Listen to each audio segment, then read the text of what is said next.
Good morning, scholars and academics. Congratulations on making it to week 14. You are so very close to final exam week. We have this week and we have next week, and then we have final exam week. So make sure that you continue to stay engaged, that you activate that growth mindset that's so important, that you remember that you're here to learn, right? That we're in college and we're meant to be challenged, and that you are totally and completely capable of rising to those challenges if you decide to make choices every single day that align with your goals. So make sure you're checking in on yourself every day. Make sure that you're watching these fellas and that this is not running away with your time, that you're actually, again, living in alignment with what you say that it is that you want. Okay, let's talk really briefly about this week. This week, we're talking about something so important. As promised, this course, College Success, is not just about preparing you how to, be an academic and be in higher learning, but also really setting yourself up as an adult for making good choices all the way around, right? Onboarding you to success in every area of your life. So this week, we're talking about financial literacy. Don't let the phrasing of that scare you. Think about what literacy means, right? It's understanding how to read and write. Well, financial literacy is understanding the ins and outs of finances and your personal finances and how to make them work for you. This is especially important at this moment of your life. I know there's many of you who are just coming out of high school. There are some of us who are returning to college. Whatever stage of your life you are in, all of us can learn how to make better choices with our money. And this empowers us as individuals because all of us are here to learn how to be professionals and to hopefully build the lives we want for ourselves. And with those opportunities comes an increase in pay. But if we do not have good spending habits, right? If we do not have good understanding of what our finances can do for us, and we continue to just like let our wallets bleed right out of our purses per se, then we understand that we're going to end up living in debt, or we're going to end up overspending even when we're making $60,000, $160,000 a year.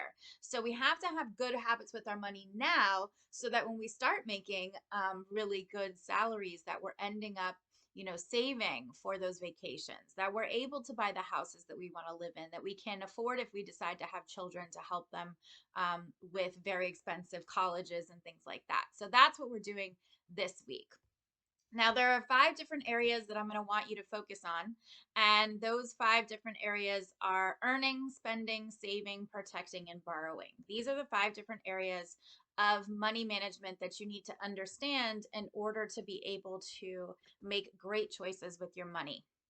So let's start with earning. This one's probably the most obvious.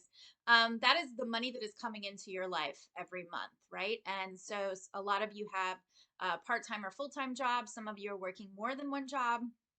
I want you to be thinking about what money is coming into my life every month. Sometimes you have stipends that come in from family members, or you have grant money, etc.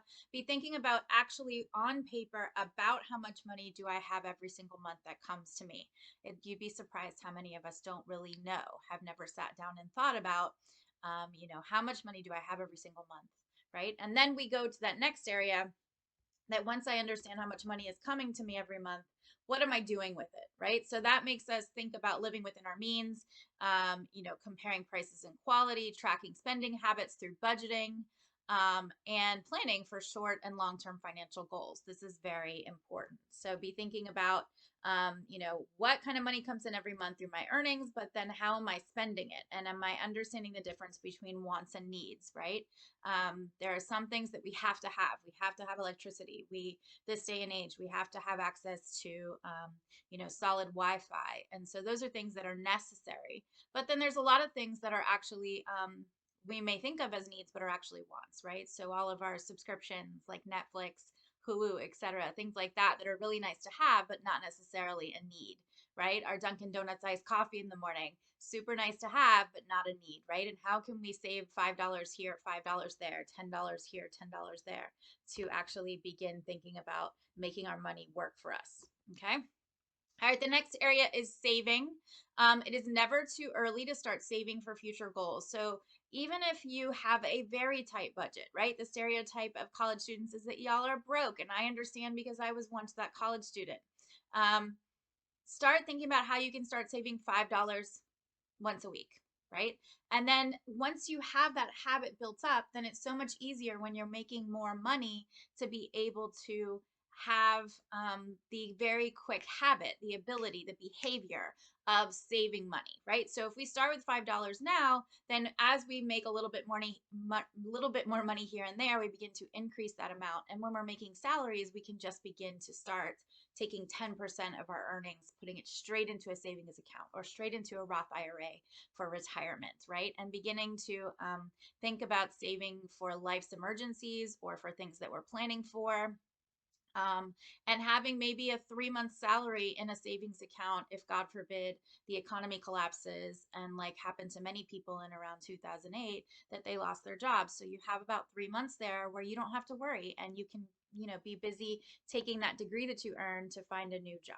Okay, so saving is really important. There are different ways to save, of course. So I want to make sure that you go through the learning module and understand the different ways to save. There are savings and there are investments. Make sure you understand the difference. Okay. And then I want you to be thinking about protecting your money, okay? Taking precautions to make sure that you have the right insurance, that you have good emergency savings so that if your car breaks down, you can afford to get it fixed so that you can make it to work, right? Making sure you're keeping your financial records in order, you're watching out for frauds and scams, right? Protecting your identity, all of that is so important, especially in this day and age. And that you're understanding what insurance can do for you, especially health insurance.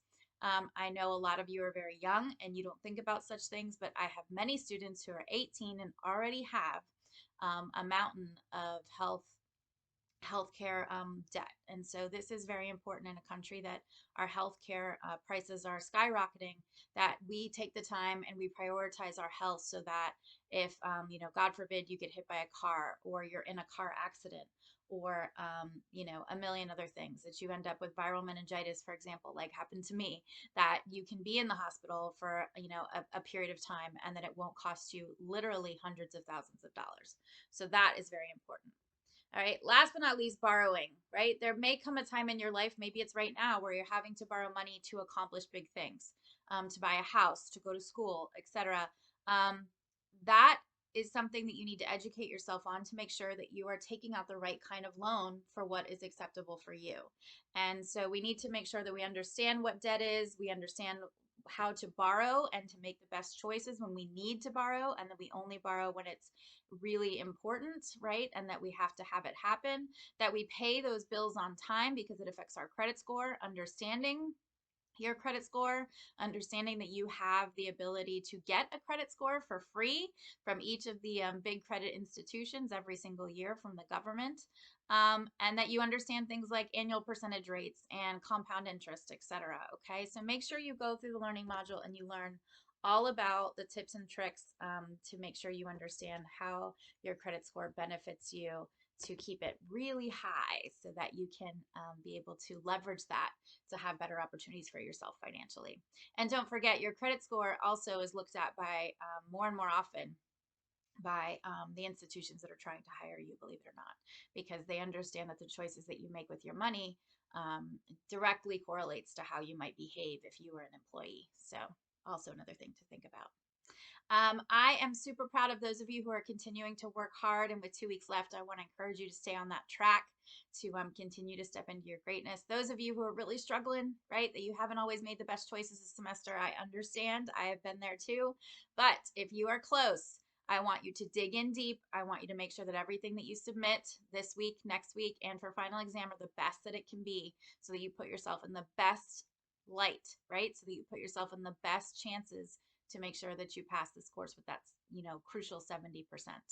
I am available if you need me. You know how to reach me. And I wish everyone an excellent week.